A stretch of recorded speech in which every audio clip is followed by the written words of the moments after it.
How's everybody doing? Tom Tiberi. We are in Atlanta, Georgia, joined by Dave Holmes and Tim May, 97.1 The Fan, Letterman Row. We are coming to you from outside the Mercedes-Benz Stadium.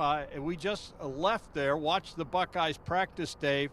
And I guess the thing that jumped out to me is, Ryan Day was very animated in addressing his team prior to the workout. And the other thing that jumped out, I did not see Miyan Williams out there, Ohio State running back. He missed yesterday's interview opportunity down here in Atlanta. Word is he's not feeling well, but I did not see him at practice, and neither did you, right? Yeah, no, I did not see Miyan Williams. So Trayanumm Henderson, we know, is out. Miyan Williams, we've assumed, is going to play all this time. He's had a lot of time to recover, but we never knew exactly the extent of his injury. So now it becomes, if he can't go, the Dallin Hayden and the Chip Trayanumm show. We'll see if it gets there. I think Miyan still will play in this game. That's just my guess. I don't have information that says I'm going to, stake my reputation on it, but I think he's going to play, Tim. I mean, they need him. I mean, especially with Trey Henderson now. No disrespect to the other guys I named, but Miyan Williams is a different kind of grinder than the other two guys. Tim, the thing is, you talked to Coach yesterday, and Coach said that Coach Wilson said he had a great practice the day before, and now he's AOW the last couple days. Yeah, I don't know if anybody in our audience has ever been sick. Yeah, well, good point. But sometimes it knocks you. I know half the fall I was sick with this thing or another, and no, we'll see where it is like in a couple of days, because he has put in the work where back in Columbus he felt really good about his health, about his situation before they broke for Christmas. And people get sick sometimes, man. It happens. We saw that several years ago in that national championship game against Alabama, all the guys that had to miss because of a thing called COVID. So we'll see where it goes. But I'm watching Dallin Hayden. I'm watching Chip Trayanumm.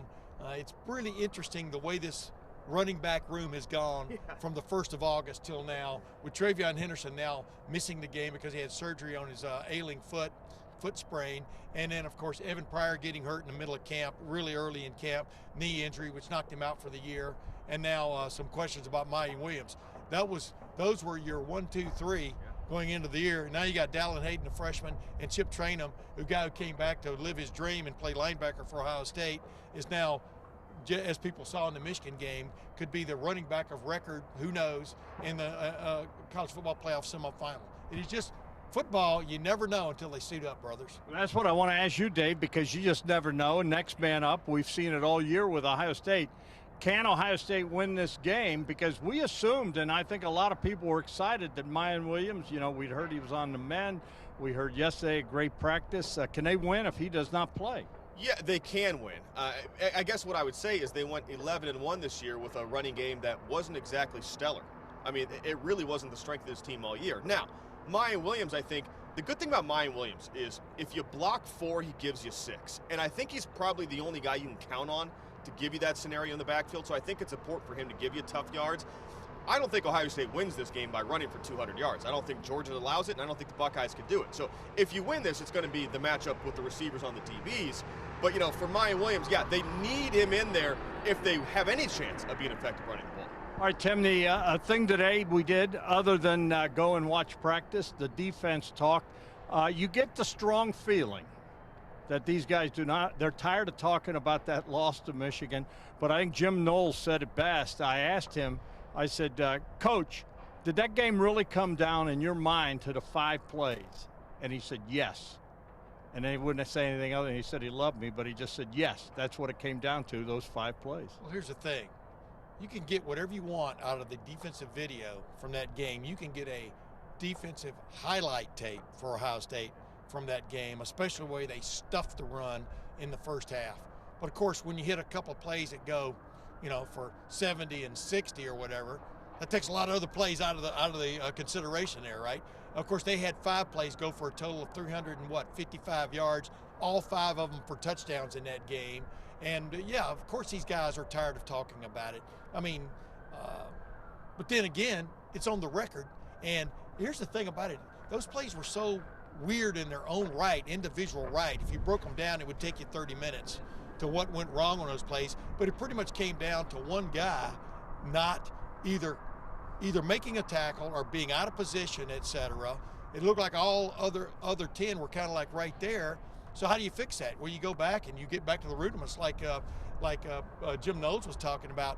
Where did we go wrong in the teaching way back in the spring? You know what I mean? You kind of go back to, why did this guy do this on this particular play? And you try to fix that, but you can't just go crazy about it, because there were a lot of highlights in that game. By the way, observation here too, before we leave the observation deck, it was interesting to see Matt Jones out there practicing at right guard.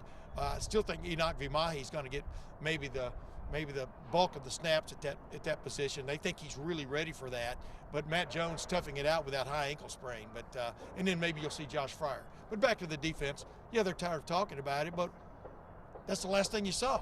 Like I was telling some of these players, you know, the Georgia defense, these guys are talking about how they wanted to leave their mark as a defense, meaning in this age of all offense, all you ever talk about is offense. And this Ohio State defense felt pretty good about the way things changed this year.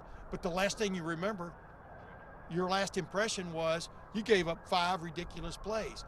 Dude, can't do that in a college football playoff semifinal, but it does. In these games, most of the time with fairly equal teams, it comes down to who makes a mistake and who gets a big play. And that will be the case on Saturday night. There will be some big plays in this game because these guys are going to be trying to throw haymakers. Dave, last thing. You look at Jim Knowles today, clearly he's on edge. You can tell not happy with the way things went. He's taking the heat, taking the blame. I want to also go back to what we started with. Very animated Ryan Day in there, addressing the team before practice. Both these guys are feeling a little bit of pressure, aren't they? Oh, a ton of pressure. And, you know, for Jim Knowles, he was brought here to fix things and paid more money than anyone else in the country to fix it at his position. So he was supposed to fix it. And here's the thing, though. He did. For 11 games, honestly, I know fans right now say, oh, that's the same old defense. It wasn't. Really, 5 plays against Michigan, too. And look, I get it. That's a real sunny side up way of looking at things, right? Because if you take 5 plays out of any game, you're going to look pretty good. But they were better all year, per play, per game, every metric they were better, just not when it mattered most. But that's what the narrative is. You are your narrative until you have a chance to fix it. Yes. This is your first chance to fix it. So you own it and you fix it. And if you don't, you own it a lot longer this time. Now you got to sit on it for 10 months. And the thing is, the players were, you know, Jack Sawyer, I'm not going to repeat what he said, but, you know, they are, I think it's fair to say they're angry. They said an angry team's going to take the field. But I've said this before. I asked him to define between the word he said and, you know, and angry. It was pretty funny. Well, here's all I'll say. All that stuff, anger and whatever, that all goes out the window. You know, that's fine to get motivated with, but it all goes out the window about the 3rd time you got knocked on your behind and you're in a street fight.